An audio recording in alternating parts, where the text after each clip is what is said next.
visually spectacular, especially those brutal fatality moves, which obviously Mortal Kombat is known for. How important was it to get those exactly right, and how difficult was it to secure the R rating? I'm going to let Bennett answer this.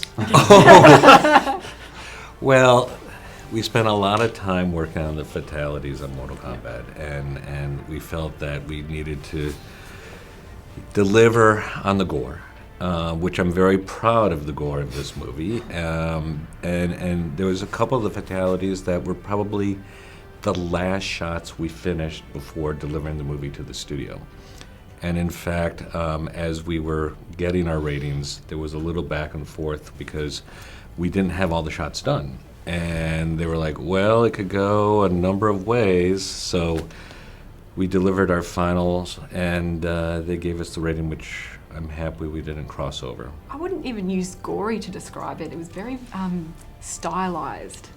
I think some of the blood spatter and everything was just beautiful, almost, if I can use that word. When you're doing a fight movie like this, and you have 20 plus fights throughout, I think that when we got into the editing process, we used the gore to help elevate the fight and help with the rhythm so that the audience could really enjoy it. Yeah, and there's some blood spray that, you know, that beauty you talk about, I didn't want to ever give that up, no matter what we were talking about, you know, whatever we were shooting, whatever the material was. So that I wanted to carry right across. And so some of that was just really about, okay, what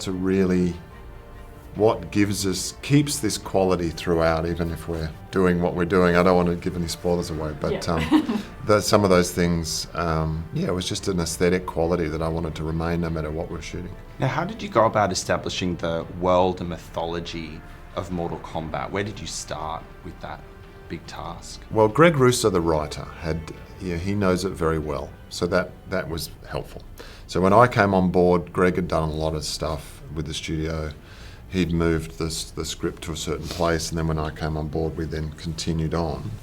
So it was obviously borrowing heavily, you know, from Mortal Kombat, from the game, from those guys, and respecting that. And it was really an analysis of making sure we were doing justice to the things that mattered inside that.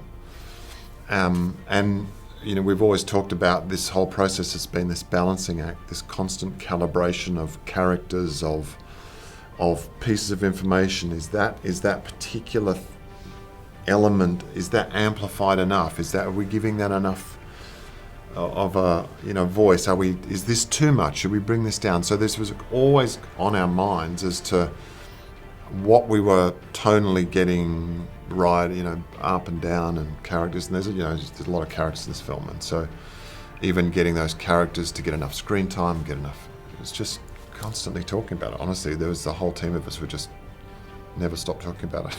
And I'm still talking about it. Yeah, and then visually we came to South Australia, and there was spectacular landscape that we leaned into.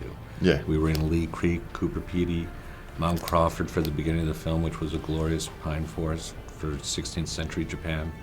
So I think once Simon and Greg settled on the script, we took it to another level with going to South Australia. That's actually a good point. I mean, I'd sort of almost, you know, that part goes, you forget about those things, but once we got there, we started seeing locations, the scouts went out and found us stuff. Then we started to actually say, oh, well, if that looks like that, then we'll put more into that because this is so spectacular. And you know, certainly finding the old growth pine forest in Mount Crawford in South Australia was something very unique for Australia. I was really concerned about that. It's one of the early conversations Ben and I had, which was it's going to be tricky finding an old growth pine forest in Australia. Yes. But you know, and then we find one that's massive trunks and granite boulders, and it's just beautiful. So it's pretty amazing. Speaking of the characters, how did you come to decide which ones would ultimately be included? Because there's, without spoiling anything, maybe one notable fan favourite that's missing. Well, yes. No, I don't think it's completely missing. Not completely, no. Perhaps, you know, not enough screen time, but there are 80 plus characters in the game. Yes, that's right. So there's obviously a classic set that were the originals, and they had to be considered. The characters were, the main set of characters were already predetermined when I got on. So then where Greg and I, mostly Greg actually, sort of took it and talked about the other characters that then come into it. That was just, each of them had their different reasons to exist, and Naitara was, we loved this idea that we could have this flying element in the film that added another facet of dynamism through some of the shots, and so each just had a different reason to exist. Now, just as we wrap up, I think we can agree that nostalgia is an incredibly powerful tool.